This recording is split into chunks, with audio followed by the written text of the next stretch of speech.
নমস্কার বন্ধুরা, info Bengal news চ্যানেলে আপনাদের প্রত্যেককে স্বাগতম জানাই। ব্যাংকিং গ্রাহকদের জন্য আরও একটা বড় খবর সামনে এসেছে। বলা হচ্ছে বা জানা যাচ্ছে যে এক হয়ে যাচ্ছে আরও 4টি সরকারি ব্যাংক। এরকমই একটি যুগান্তকারী সিদ্ধান্ত নেওয়া হয়েছে কেন্দ্রীয় সরকারের তরফ থেকে। এবং কোন কোন ব্যাংক একসঙ্গে মার্জ হয়ে যাচ্ছে এবং সেটি জানবো এই ভিডিওর মাধ্যমে। সরকার আবারও ব্যাংক মার্জ করার প্রস্তুতি শুরু করে দিয়েছে।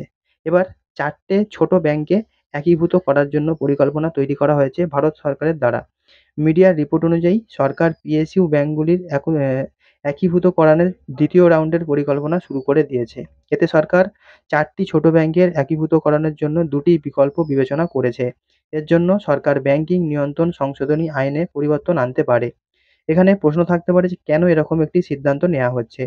এখানে বলা হয়েছে যে পাবলিক সেক্টরের ব্যাংকগুলির শক্তিশালী করার জন্য এবং ব্যাংকগুলো যাতে সারা বিশ্ব স্তরে দারুণ পারফরম্যান্স করতে পারে তার নিশ্চিত করার জন্য এই পরিকল্পনা করা হয়েছে। সরকারের দাবি এরকম যে একীভূতকরণের ফলে ব্যাংকগুলোর আর্থিক অবস্থা শক্তিশালী হবে, যার কারণে এটি জনগণকে আরও ভালো পরিষেবা ও আরও ঋণ দিতে সক্ষম হবে। এখানে যদি আপনার প্রশ্ন থাকে যে কোন 4টে ব্যাংককে একীভূত করা বা মার্জ করা হচ্ছে? সাম্প্রতিক একটি প্রতিবেদন অনুযায়ী সরকার মোট 4টি পিএসইউ ব্যাংককে একীভূত করার জন্য পরিকল্পনা করেছে, যার মধ্যে রয়েছে UCO bank, bank of Maharashtra, Punjab and Sindh bank. এছাড়া রয়েছে সেন্ট্রাল ব্যাংক অফ ইন্ডিয়া।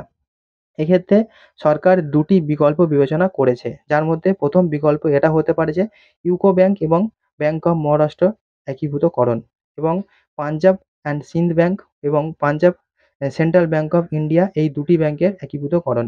দ্বিতীয় বিকল্প এটি হতে পারে যে সরকার ভাবছে যে ব্যাংকিং সফটওয়্যারের ভিত্তিতে ইউনিয়ন ব্যাংক অফ ইন্ডিয়া এবং কানাড়া ব্যাংক বা ইন্ডিয়ান ব্যাংকেও একীভূত করা হতে পারে। এছাড়া একীভূতকরণের বিষয়ে বেশ কিছু পরিবর্তনের প্রস্তুতিও নেওয়া হচ্ছে। ব্যাংকিং নিয়ন্ত্রণ সংশোধনী আইন পরিবর্তন আনতে হলে সরকারের তরফ থেকে একটি ঘোষণা করা হয়েছে যে এই একীভূতকরণ নিয়ে কিছু অংশের কর্মচারীরা বিরোধিতা করবে। তাদের দাবি যে ব্যাংকগুলো একীভূত হওয়ার ফলে তারা চাকরি হারাতে পারেন। কিন্তু একীভূতকরণ সংক্রান্ত কোনো সিদ্ধান্ত ব্যাংকগুলোর কোনো ভূমিকা থাকবে না। এই একীভূতকরণ সম্পর্কিত কোনো সিদ্ধান্ত সরকার নেবে না। পিএসইউ ব্যাংকগুলিতে সরকারের অংশীদারিত্ব কত শতাংশ থাকে? এখানে কেন্দ্রীয় সরকারের যে শেয়ার রয়েছে সেটি হলো 93.08%। মহারাষ্ট্র ব্যাংকের যে হোল্ডার সেটি সরকারের তরফ থেকে রয়েছে 86.46%। পাঞ্জাব অ্যান্ড সিন্ধ ব্যাংক সরকারের তরফ থেকে শেয়ার রয়েছে 98.25%। এছাড়া ইউকো ব্যাংকের যে শেয়ার সেটি রয়েছে 95.39%।